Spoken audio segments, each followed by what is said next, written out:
रायगड महाराष्ट्रासह देश विदेशातील ताज्या बातम्या पाहण्यासाठी मॅक्स इंडिया लाईव्ह चॅनलला सबस्क्राईब करा आणि बेल आयकॉन दाबायला विसरू नका।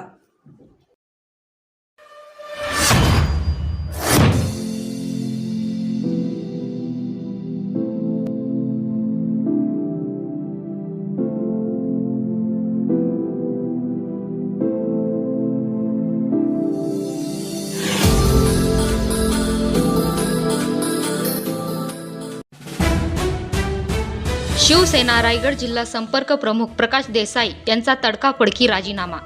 शिवसेनेला धक्का, देसाईंची पुढची राजकीय भूमिका काय, जिल्ह्याचे लक्ष। रायगड जिल्ह्यात महायुतीमध्ये मोठा संघर्ष उफाळून आल्याचे चित्र पाहावयास मिळत आहे। शिवसेना भाजप रिपाई एका बाजूला तर राष्ट्रवादी एका बाजूला अशी स्थिती निर्माण झाली आहे। अशातच शिवसेनेचे अतिशय प्रतिष्ठा व मानाचे महत्त्वाचे समजले जाणारे जिल्हा संपर्क प्रमुख पदाचा प्रकाश देसाई यांनी राजीनामा दिला आहे। देसाई यांनी शिवसेना सचिव संजय मोरे, शिवसेना प्रमुख नेते एकनाथ शिंदे यांना पक्षाच्या रायगड जिल्हा संपर्क प्रमुख पदाचा राजीनामा सुपूर्द केला आहे।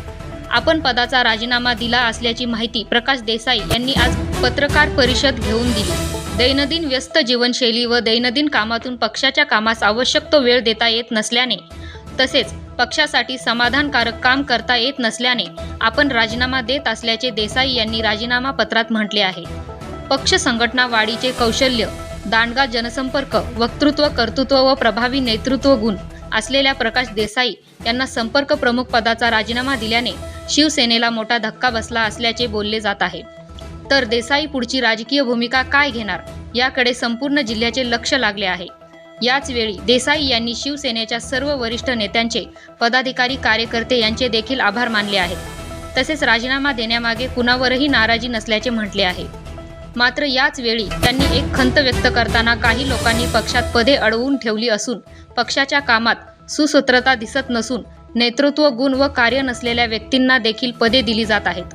त्यामुळे खऱ्या अर्थाने पक्षवाढीसाठी मेहनत घेणारे, काम करणारे पदापासून दूर राहत आहेत। परिणामी पक्ष संघटनेला संघटनात्मक नुकसान सहन करावे लागत असल्याचे ताशेरे देसाई यांनी ओढले। या कारणाने पक्षाचा ऱ्हास होत असल्याने त्यासाठी त्याची कारणमीमांसा करावी लागेल, आत्मचिंतन करावे लागेल असे देसाई म्हणाले। जिल्ह्यात पक्षवाढीसाठी पोषक वातावरण असताना सुधागड तालुक्यात शिवसेनेला खीळ बसली असल्याचे देसाई म्हटले। याची कारणमीमांसा होणे गरजेचे असल्याचे देसाई म्हणाले। यावेळी प्रकाश देसाई म्हणाले की पक्षाचे संपर्क प्रमुख पद हे अतिशय मोठं व जबाबदारीचे पद आहे। या पदाचा अर्थ वरिष्ठ नेत्यांनी शिवसैनिक व पदाधिकाऱ्यांना समजावून सांगणे गरजेचे आहे।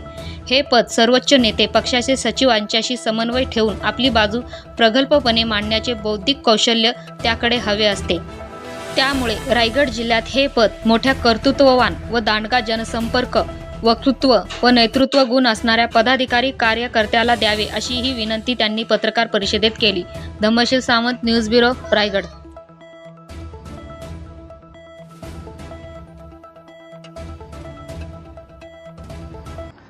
रायगड जिल्ह्यामध्ये महायुतीमध्ये मोठा संघर्ष आहे, तणाव देखील निर्माण झाला आहे। भाजप आणि शिवसेना हे एकत्रित पाहायला मिळत आहेत, तर राष्ट्रवादी एकाकी पडल्याचं पाहायला मिळत आहे। अशातच भरत गोगावले यांना पालकमंत्री पद मिळण्याची अपेक्षा होती, मात्र ती माळ जी आहे पालकमंत्री पदाची ती आदिती तटकरेंच्या गाळ्यात पडले। शिवसेना रायगड जिल्हा संपर्क प्रमुख म्हणून आपली भूमिका काय यावर? मुळात माझी मनापासून इच्छा होती की सिनियरिटीप्रमाणे आणि राजकारणामधली त्यांची जी हयात गेलेली आहे आणि जो अनुभव आहे त्या पार्श्वभूमीवर यावेळेला भरतशेठ गोगावले यांना या रायगडचं पालकमंत्रीपद मिळायला पाहिजे होतं। हे प्रत्येक शिवसैनिकाला वाटतंय, शिवसेना पदाधिकाऱ्यांनाही वाटतंय, परंतु ह्याच्या माध्यमातून फार मोठा असंतोष महाड किंवा संपूर्ण रायगड जिल्ह्यामध्ये बऱ्याच ठिकाणी उठलेला आपल्याला आपण काल रात्रीपासून आपण बघितलं असेल। परंतु या सर्वाच्या मागे, पालकमंत्री जाहीर करण्याच्या मागे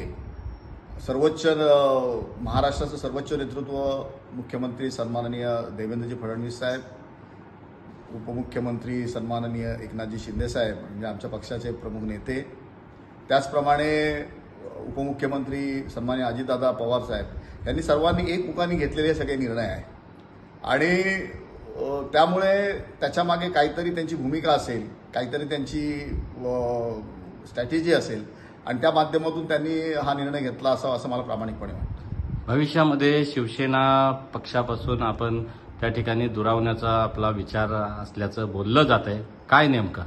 हो, ते सांगायचं राहिलंच.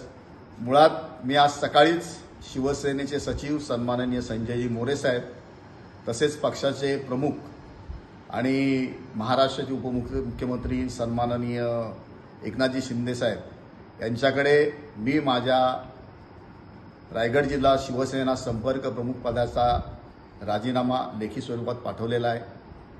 त्याच्यामध्ये माझ्या व्यस्त जीवनशैलीमुळे आणि व्यस्त लाईफ शेड्यूलमुळे मी पक्षासाठी पाहिजे तो वेळ समाधानी मला समाधान मिळत नाही असा वेळ देऊ शकत नाही.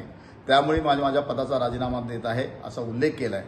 ते करत असताना त्याच्यामध्ये मी सन्माननीय भरतशेठ गोगावले, सन्माननीय महेंद्रशेठ दळवी, सन्माननीय महेंद्रजी थोरवे ज्यांनी खऱ्या अर्थानं शिवसेना या रायगड जिल्ह्यामध्ये वाढवली, जी फोफावली आणि खऱ्या अर्थानं तिला एक मोठं विशाल काय स्वरूप त्यांनी प्राप्त करून दिलं, त्यांचे देखील मनापासून आभार मानलेत. खरं तर मला संपर्क प्रमुख पद मिळण्याच्या अगोदर तडकाफडकी शिवसेनेमध्ये प्रवेश घेऊन ना शाखा प्रमुख, ना उपतालुका प्रमुख, ना तालुका प्रमुख, ना विभाग प्रमुख, डायरेक्ट मला त्यांनी जिल्हा प्रमुख पदावर बसवलं. त्याच्यामागे त्यावेळेला केंद्रीय मंत्री, त्यावेळेचे केंद्रीय मंत्री आनंदजी गीते साहेब यांचा पण रोल आहे, त्यांनी देखील चर्चामध्ये केलं. परंतु माझ्यावर एवढी मोठी जबाबदारी टाकली होती आणि त्या जबाबदारीला गेल्या 4.5 वर्षामध्ये, त्या काळच्या 4.5 वर्षामध्ये न्याय देण्याचं काम मी केलं. त्यावेळेला मुरुड नगरपालिका आली पाहिजे असं मला आनंद गीते साहेबांनी सांगितलं, महेंद्र दळवींनी सांगितलं. आमदार महेंद्रशेठ दळवींनी माझ्या खांद्याला खांदा लावून माझ्यावर विश्वास टाकला आणि त्यावेळेला स्वातंत्र्यापासून आज तागायत मुरुड नगरपालिका कधी आली नव्हती. ती मुरुड नगरपालिका आम्ही एकमुखी फक्त शिवसेनेची केली. त्यावेळेस सर्व पक्ष एकत्र होते, परंतु एकमुखी आम्ही ती शिवसेनेची करू शकलो आणि ते करण्याचा जो मोठा सिंहाचा वाटा आहे तो माझा होता, हे आजही महेंद्रशेठ दळवी मान्य करतात. एकूणच आपण बघतो की शिवसेनेचं रायगड जिल्हा प्रमुख पद असताना रायगड जिल्ह्यातील दिग्गज नेते जे आहेत वसंत शेठ ओसवाल यांना देखील अनेक ठिकाणी तुम्ही राजकीयदृष्ट्या त्या ठिकाणीच तुमचा संघर्ष पाहायला मिळाला. काय सांगाल ज्या पद्धतीनं इतक्या मोठ्या नेतृत्वाबरोबर देखील आपला संघर्ष झाला होता? मी मुळात फार मोठी जबाबदारी पक्षाची माझ्यावर पडलेली आहे, या भूमिकेत त्यावेळेला होतो, आजही आहे. आणि त्यावेळेला तुम्ही पाहिलं तर मी ह्या रायगड जिल्ह्यामध्ये राज्यस्तरीय कबड्डी स्पर्धा घेण्याचं काम मला माझ्याच माहितीत तर आदरणीय सुनील तटकरे साहेब आहेत, त्याच धर्तीवर मोठी राज्यस्तरीय कबड्डी स्पर्धा, फार मोठं योगदान द्यावं लागतं त्याच्यासाठी. ते फक्त बोलून चालत नाही. म्हणजे काही मंडळी बोलतात आणि वाऱ्यावर सुटतात, तसं चालत नाही या गोष्टी. त्याच्यासाठी फार मोठं योगदान द्यावं लागतं. ते योगदान देऊन मोठी कबड्डी स्पर्धा इथे घेतली. संपूर्ण रायगड जिल्ह्यामध्ये माझ्या कार्यक्षेत्रामध्ये सगळीकडे भगवे मेळावे घेतले. त्यासाठी लागणारं सगळ्या प्रकारचं योगदान मी दिलं. सर्व मोठी नेते आले. त्यावेळेला एकनाथ शिंदे साहेब केवळ मंत्री होते, कॅबिनेट मंत्री होते, ते देखील त्या कार्यक्रमाला उपस्थित होते पेडमध्ये. अशा प्रकारचे सगळे मोठमोठे कार्यक्रम घेतले जेणेकरून संघटना आणखीन बळावेल, मोठी होईल. हे करत असताना पेड नगरपालिकेसाठी मोठं योगदान मी दिलं. सुधागड तालुक्यामध्ये त्यावेळेला आपण बघितलं तर वसंतराव ओसवाल म्हणजे फार मोठं बलाढ्य ताकद होती. आम्ही त्यांच्याच नेतृत्वाखाली तयार झालो होतो. खरं तर मी स्वर्गीय वसंतराव ओसवालांची माफी मागेन, क्षमायाचना करेन. त्याला कारणही असं आहे की त्यांच्या नेतृत्वाखाली, त्यांच्या गुरुस्थानी ते असताना आम्ही तयार झालो आणि त्यांच्यापासून मी जो दूर गेलो त्याचा पश्चाताप आज मला होतोय निश्चित त्या काळामध्ये. परंतु ते होत असताना देखील पक्षाची निष्ठा ठेवून मी त्यावेळेला पंचायत समितीसाठी फार मोठं योगदान दिलं. किंबहुना सगळ्यात सिंहाचा वाटा योगदानाचा माझा होता. पंचायत समिती आम्ही घेतली, शिवसेनेने घेतली, एकट्या शिवसेनेनं पंचायत समिती घेतली. त्याच्यानंतरच्या काळामध्ये आपण त्याच वेळामध्ये जिल्हा परिषदमध्ये देखील आपण एक उमेदवार निवडून पाठवला. त्याच्यासाठी फार मोठं योगदान आपण दिलं. त्यावेळेला माझं वक्तृत्व, कर्तृत्व, नेतृत्व, दातृत्व हे सगळं पणाला लागलं होतं आणि ते मी पणाला लावलं. तुम्हाला गंमत वाटेल, 2 महिने सतत, म्हणजे 2 महिने संपूर्ण कार्यकर्ते माझ्या फार्म हाऊसवर, डोकशेतच्या फार्म हाऊसवर असायचे 2 महिने. आणि 2 महिने संपूर्ण सगळी हे चालू होती, प्रक्रिया चालू होती निवडणुकीची. कारण फार मोठी ताकद होती. वसंतरावजी ओसवालांची कन्या त्यावेळेला उभी होती आणि तिच्याशी लढा देणं फार मोठी गोष्ट होती आणि ती दिली आहे. परंतु त्यानंतरच्या काळामध्ये मी काही लवकर बाजूला झालो, कारण माझं त्यावेळेला पण 4.5 वर्षानंतर. पण त्यानंतर काही ग्रामपंचायतीच्या निवडणुका लागल्या. ज्या ग्रामपंचायतीच्या निवडणुकांमध्ये मी जिल्हा प्रमुख असताना जिथे आपण म्हणजे वसंतरावजी ओसवालांच्या माध्यमातून, त्यांच्या मुलीच्या माध्यमातून गल्ल्या नेतृत्व, दातृत्व हे सगळं पणाला लागलं होतं आणि ते मी पणाला लावलं. तुम्हाला गंमत वाटेल, 2 महिने सतत, म्हणजे 2 महिने संपूर्ण कार्यकर्ते माझ्या फार्म हाऊसवर, डोकशेच्या फार्म हाऊसवर असायचे 2 महिने. आणि 2 महिने संपूर्ण सगळी हे चालू होती, प्रक्रिया चालू होती निवडणुकीची. कारण फार मोठी ताकद होती. वसंतरावजी ओसवालांची कन्या त्यावेळेला उभी होती आणि तिच्याशी लढा देणं फार मोठी गोष्ट होती आणि ती दिली आहे. परंतु त्यानंतरच्या काळामध्ये मी काही लवकर बाजूला झालो, कारण माझं त्यावेळेला पण 4.5 वर्षानंतर. पण त्यानंतर काही ग्रामपंचायतीच्या निवडणुका लागल्या. ज्या ग्रामपंचायतीच्या निवडणुकांमध्ये मी जिल्हा प्रमुख असताना जिथे आपण म्हणजे वसंतरावजी ओसवालांच्या माध्यमातून, त्यांच्या मुलीच्या माध्यमातून गल्ल्या रस्ते सिमेंटकरण, डांबरीकरण झालं, तिथे आपण जाऊन 200-250 लीड प्रत्येक गावागावात, प्रत्येक ग्रामपंचायतीत घेतलं. तिथल्या ग्रामपंचायती माझ्या नंतरच्या काळामध्ये सगळ्या सीट पडून शिवसेना परास्त झाली त्या काळामध्ये. पण मधल्या काळामध्ये मी थोडासा बाहेर होतो. आजही पुन्हा तीच वेळ आली आहे की मी आता संपर्क प्रमुखाचा राजीनामा देतोय. पण त्याला कारण काय, कोणाशी माझं वैर नाही आहे, कोणाशी कुठल्या प्रकारचं भांडण नाही आहे. मी माझ्या व्यस्त कारभारामुळे राजीनामा देतोय. परंतु संपर्क प्रमुख पदाचा अर्थ काय, हा अर्थ प्रत्येक शिवसैनिकाला समजावून सांगणं हे उच्च पदस्थांचं काम आहे. त्याला कारण तुम्हाला सांगतो. संपर्क प्रमुख हे पद असं आहे की सर्व वरच्या लेवलचे पदाधिकारी ते सर्वोच्च नेते मंडळी जे आहेत, म्हणजे मुख्यमंत्री असतील, पक्षाचे प्रमुख नेते असतील, सचिव असतील, यांच्याशी संपर्क असायला पाहिजे आणि त्यांच्यामध्ये समन्वय ठेवण्याचं काम हे संपर्क प्रमुखाचं काम असतं. त्याच्यासाठी फार मोठं वक्तृत्व लागतं. आपली बाजू मांडण्याची ताकद लागते. आपली बाजू कशा पद्धतीने योग्य आहे हे समजावून नेत्यांना सांगण्याची ताकद लागते. तेवढी नॉलेज लागतं, तेवढं